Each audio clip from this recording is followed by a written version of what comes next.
The PlayAction Podcast is fueled by Picasso's Pizza, where every night is pizza night.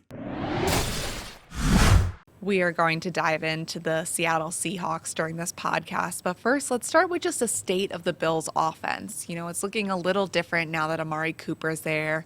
We have a one-game sample size, so can only extract so much. But kind of projecting forward, Mark, what are you expecting from this revamped Bills' offense?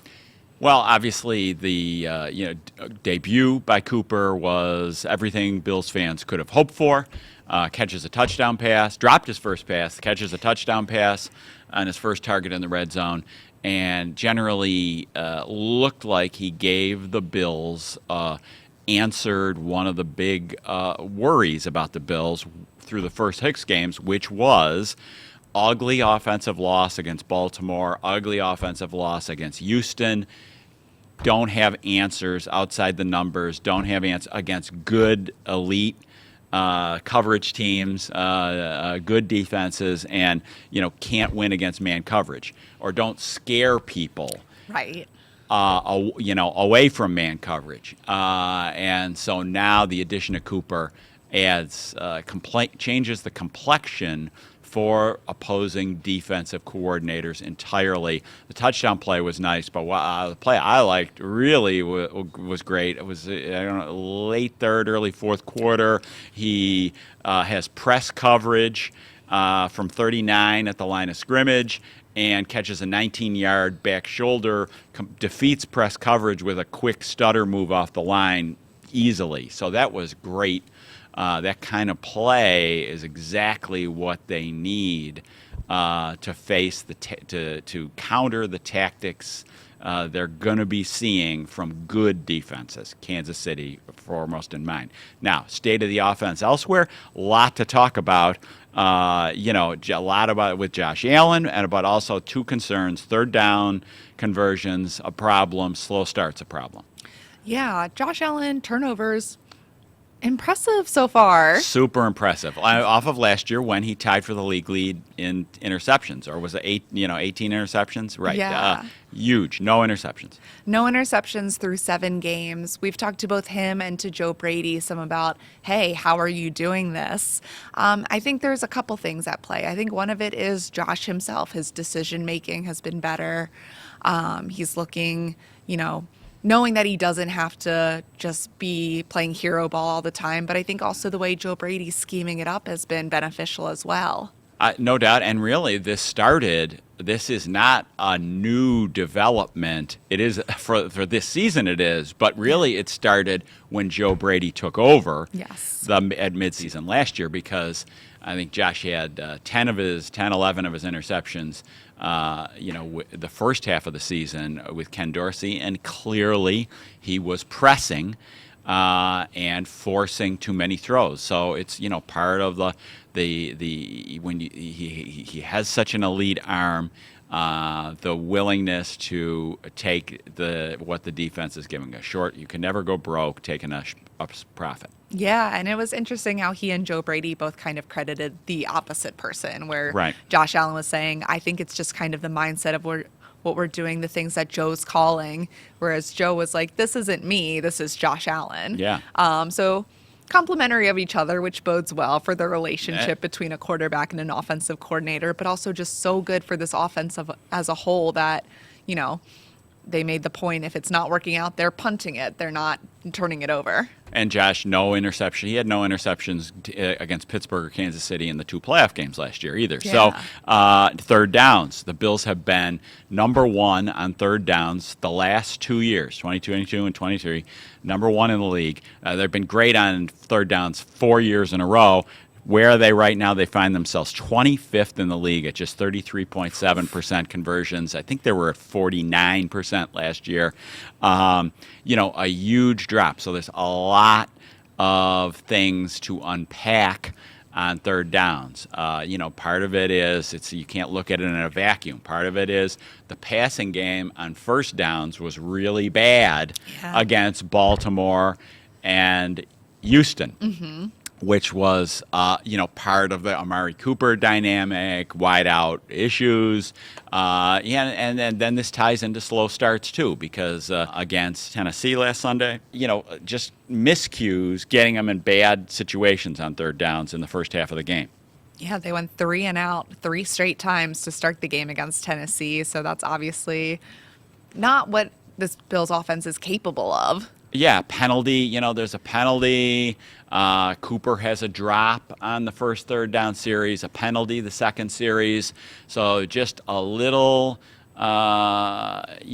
getting behind the chains early has been a problem. It really hasn't been the running game. The running game has been good on first downs. So passing on first down needs to be better.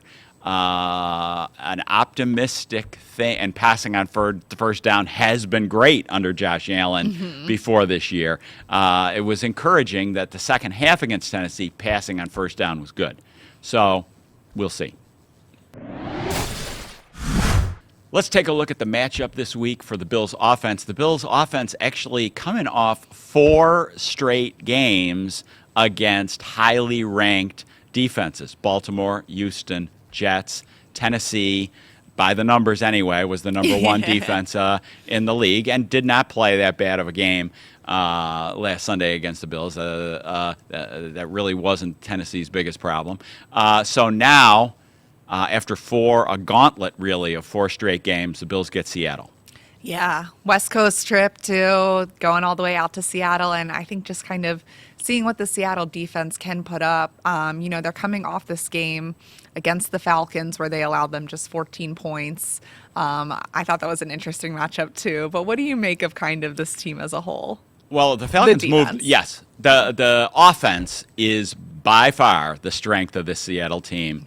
The Seattle's defense ranks 21st in yards, 19th in points, and hasn't played a superstar lineup of offenses yet. Right. So the numbers are not that good. Their run defense is not that good. Yeah.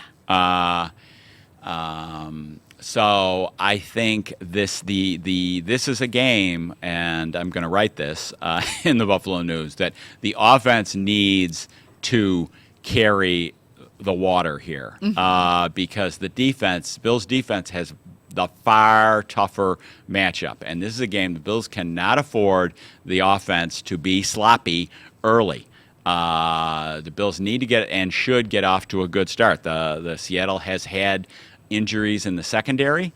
Like I said, the run defense has been poor.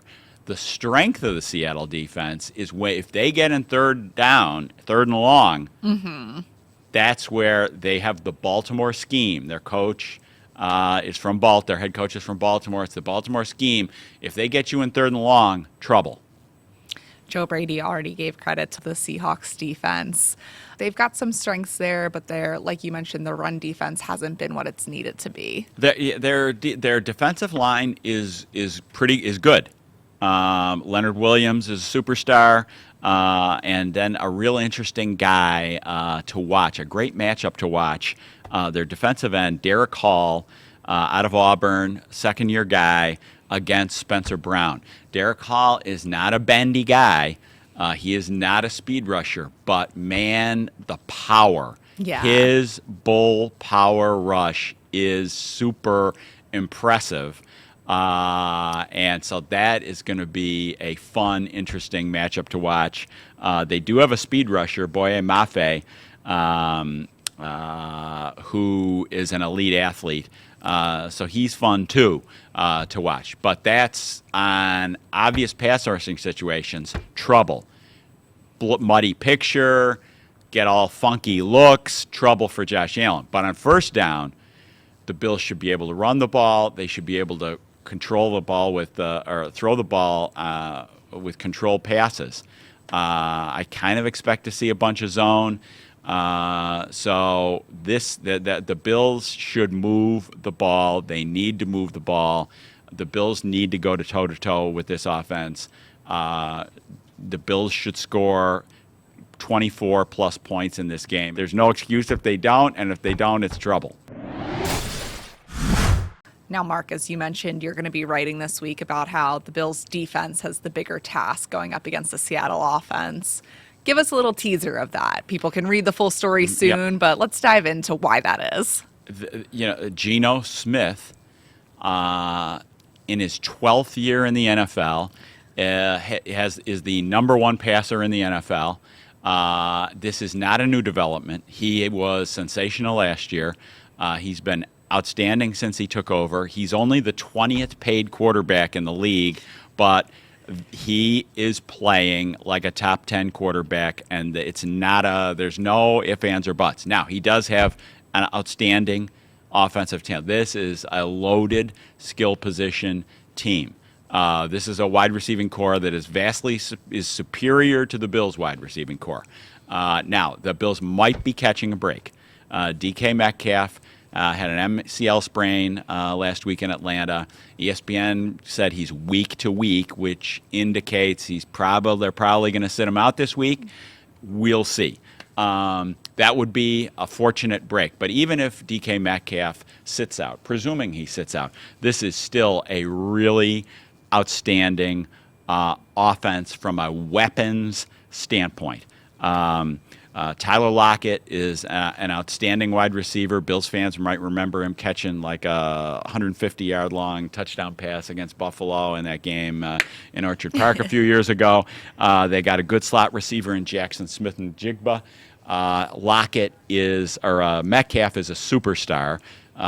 But even if he doesn't play, and their running back, Kenneth Walker, is elite. So Geno is a pocket passer. He will stand in and drill impressive arm talent throws. If you want to go back, check out the touchdown pass at the end of the first half in Atlanta. Atlanta's in a two-deep coverage, and it's like, and he throws a 40-yard rope. Josh Allen and Mahomes couldn't throw it any better in between three people. Really amazing throw. Yeah, and it's interesting, too, what they're doing with their offensive coordinator, Ryan Grubb, where he's shifting formations a lot, an up-and-coming guy, but I think just kind of the way he's getting creative with his offenses, it's benefiting the Seattle offense when they have the playmakers they do. Yeah, and one huge matchup to watch, while their skill position players are great. Geno, you might not associate with being great. He is playing great. He is at the height of his powers. He is out. He knows, sees, makes the throws, courageous in the pocket, stands tall in the pocket. Their offensive line is a problem.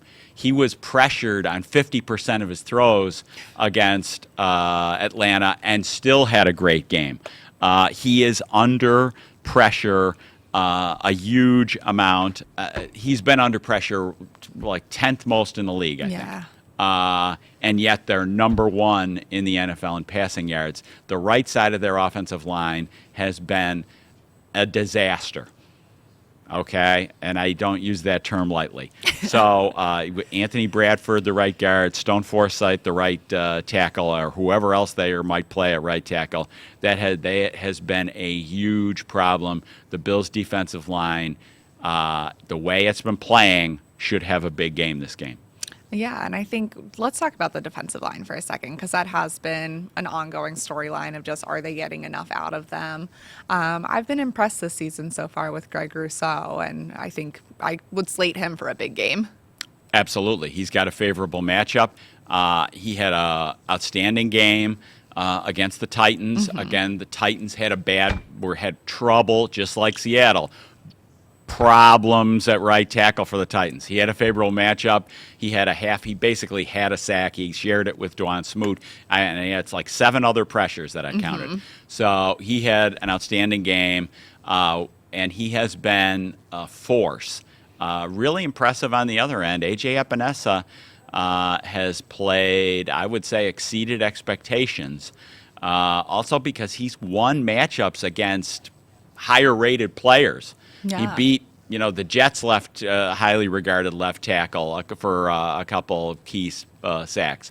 So He has been helpful. I still think Von Miller, and I might be in a minority here, I still think Von Miller is a necessary and important part of this pass rush, but they have managed the pass rush without Von Miller pretty well, and pass rush needs to be above average this week. Yeah, I thought what was impressive with AJ Epinesa is the coaches basically challenged him of saying, we need some more consistency from you, and he answered that call. Yeah.